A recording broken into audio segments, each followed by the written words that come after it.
서울 변두리의 오래된 아파트 단지. 그곳 5층에 사는 72세 김영호 어르신은 오늘도 창밖을 멍하니 바라봅니다. 겨울 햇살이 스며들지만 방 안 공기는 여전히 차갑고 무겁습니다. 그는 평생 택시 운전을 하며 가정을 지켜왔습니다. 새벽부터 밤늦게까지 손님들을 태우고 내리기를 수십 년. 길 위에서 반은 살았다라고 농담처럼 말하곤 했지만 그 고단한 세월이 그의 몸과 마음에는 깊은 흔적을 남겼습니다. 퇴직 후 남은 것은 낡은 자동차 한 대뿐. 집도 전세로 살고 생활비는 연금과 약간의 저축으로 근근히 이어갔습니다.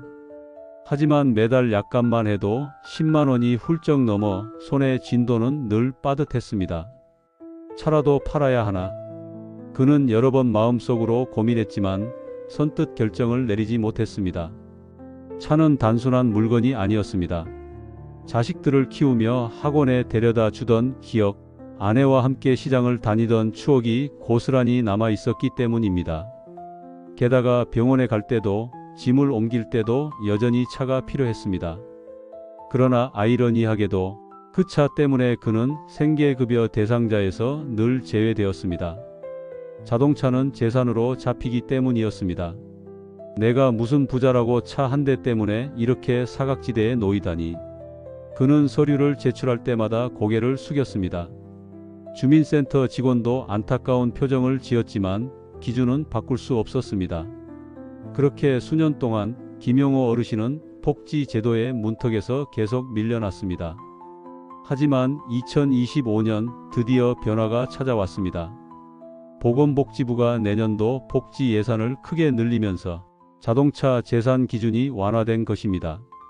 이제는 차가 있어도 일정 기준 이하라면 지원을 받을 수 있게 되었습니다. 처음 그 소식을 들었을 때 김영호 어르신은 믿기지 않는다는 듯 주민센터 문을 다시 찾았습니다. 그리고 담당자의 말에 눈시울이 붉어졌습니다. 어르신, 이제는 해당되십니다. 생계급여 신청 다시 해보시죠. 그의 손은 떨렸고 마음은 복잡했습니다. 몇 년 동안 외면당했던 문이 드디어 열리기 시작한 순간이었기 때문입니다. 생계급여 확대 정책은 단순히 숫자의 문제가 아니었습니다. 4인 가구 기준으로 기준 중위소득을 6.51% 인상, 역대 최고 수준의 지원이 이루어집니다. 그 결과 김영호 어르신 같은 분들이 월 최대 12만 원 이상을 추가로 지원받게 되었고 총 지원액은 무려 207만 원에 이르게 되었습니다. 이 돈이면 약값 걱정은 이제 안 해도 되겠구나. 그는 깊게 숨을 내쉬었습니다. 그동안 병원에서 처방받은 약을 반만 사거나 약국에서 제일 싼 약으로 바꿔 먹던 날들이 떠올랐습니다. 건강을 잃어가는 두려움 속에서 이제는 최소한의 안전망이 생겼다는 안도감이 찾아왔습니다. 그러나 돈 몇만 원이 늘어난 것보다 더 큰 변화는 그의 존재가 제도로 인정받았다는 사실이었습니다. 나는 늘 제도의 바깥에 있는 사람이라고 생각했거든요. 이젠 그래도 나라에서 당신도 필요하다고 말해주는 것 같아. 그는 오랜만에 자신이 누군가에게 기록되는 존재라는 감정을 느꼈습니다. 시간이 흐르면서 김영호 어르신의 일상도 조금씩 달라졌습니다.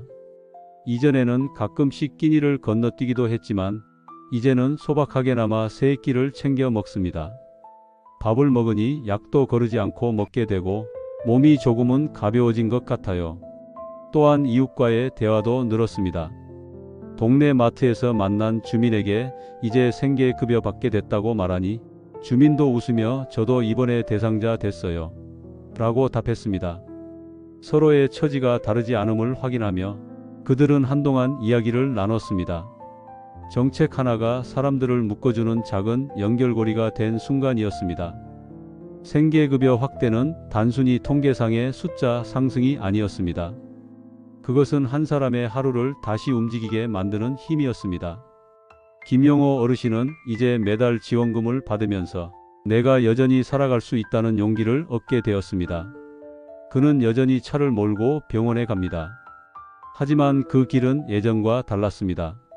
마음속에 든든한 안전망이 생겼기 때문입니다. 2025년 복지 예산은 사상 최대 규모로 늘어났습니다.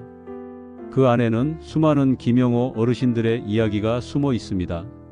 누군가에게는 한 끼의 식사, 누군가에게는 약값 한 봉지, 누군가에게는 다시 살아갈 수 있다는 희망이 됩니다. 복지는 단순한 숫자가 아닙니다. 그건 누군가의 삶을 지탱하는 또 하나의 손길입니다. 이제는 그래도 조금은 안심할 수 있겠지요. 김영호 어르신의 얼굴에 오랜만에 미소가 번졌습니다. 혹시 우리 부모님, 혹시 내 이웃 중에도 이 혜택을 받을 수 있는 분이 있지 않을까요? 가까운 주민센터, 국민연금공단, 보건복지상담센터 129번으로 꼭 문의해 보세요. 복지는 단순한 제도가 아닙니다. 제2의 인생을 여는 열쇠입니다.